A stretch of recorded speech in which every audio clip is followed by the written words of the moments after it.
Hello YouTube, the Spicer here for the Gunpla Network, and I've got some news about the Gundam trading card game. So, some of these things kind of been circulating for a bit, but this is like the first time we've seen Bandai proper kind of acknowledge that these are real. So kind of take this as hard confirmation. But we have a few cards from the Iron Bloom deck, which is supposed to come out at the end of this month. Now, of course, finding it may be a little harder than that at the, end of the month, but as we kind of get later in the year, I'm sure these will be available. But one of the first cards we have here is the Mobile Worker. So the idea here, it seems like most of the Tekkadan suits are going to deal damage to themselves or like another friendly unit.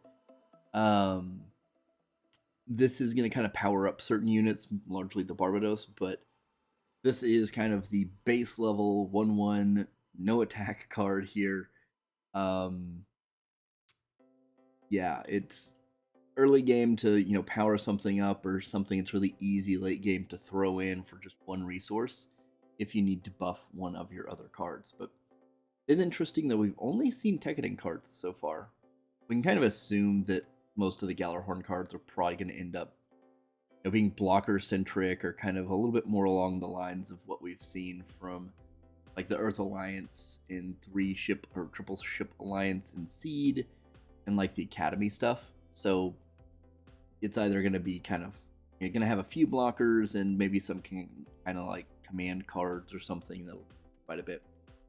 But the actual Tekkadan cards kind of, like I said, tie in. So the Mobile Worker would deal 1 damage here to the Barbados Form 2, second form. Drops it down to 3 health, but it would add 2 AP to this, plus the 1 AP there. So you have a level 4 2-cost card that ends up a 5/3. So pretty good. It's not bad at all. This is probably my favorite like art so far for any of the IPO cards as well. I love this look. I kind of like the second form's a little bit slept on, but kind of a mid-tier card for this deck. Of course, the 4th form's probably going to be the big boss, but still very cool. I really like this.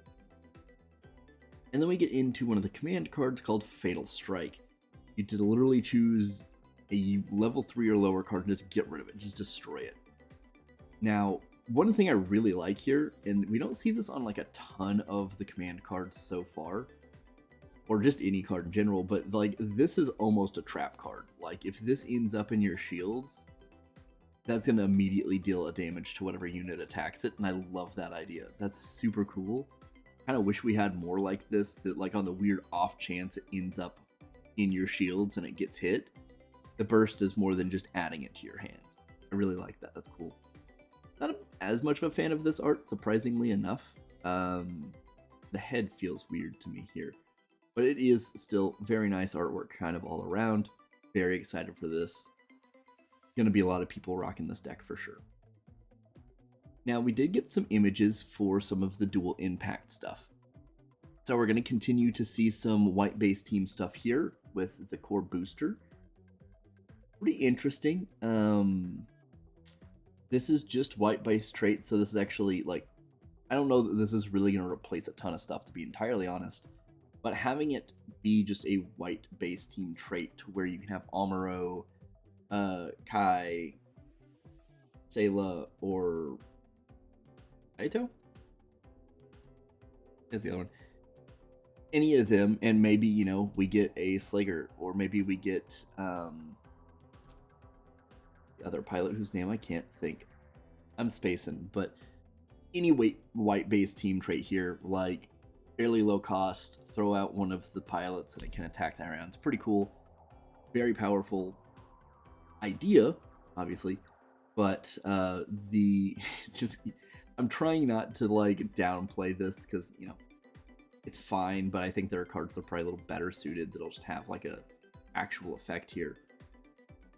But I'm gonna herald this Heavy Arms as being great, and the reason I say that, and the reason I'm differentiating here, this is not the only card that will exist that has this function, right? That will link to any white base team trait. Now, there's not a ton of them, but I think there are a couple. This is the only card I think so far that links to the entire Operation Meteor team. That is pretty awesome. Like, especially with your Troas and your Quattras being command cards, you're probably gonna have like anywhere from 2 to 4, you know, kind of 3, 4, I would imagine. At least of Troa, because he's pretty good. But like then you have your 3 other ones. Like Duo's hard to find, but if you have the Wing starter deck, you have 4 heroes. Wu Fei is not horribly difficult to find. If you don't pull him, then like his card's not awfully expensive, like not ideal, but you do get to find him directly, and any of them will apply to this, which is crazy. I do find it interesting though that we have this. We do not have any other G unit cards yet. We don't have any of like the secondary versions of any of the Wing stuff outside of the Wing Zero. Very fascinating. I wonder if we're going to see any of those in this, or if it is going to be still kind of within what we've already seen in kind of the first half of Gundam Wing. I would really like to see like a Noin's Horus to replace Noin's Aerie, to be honest. Aries. But very cool. This is awesome. I'm really excited for this trait. I think that's going to be cool. I'm definitely going to keep an eye out for one of these when it comes out, but it will come out at the end of October. So the holiday season's really where this is going to be available, hopefully. Be really cool to see that. And of course, we're going to get some G-Quack stuff in there too. But if you like these little news updates for the Gundam card game, let me know. I have just kind of done a couple of these because I'm really excited about it anyway. But if this is helpful, or if you want deck videos or just kind of a collection video of what I've got now, let me know in the comments below. And well, I'll see y'all next time.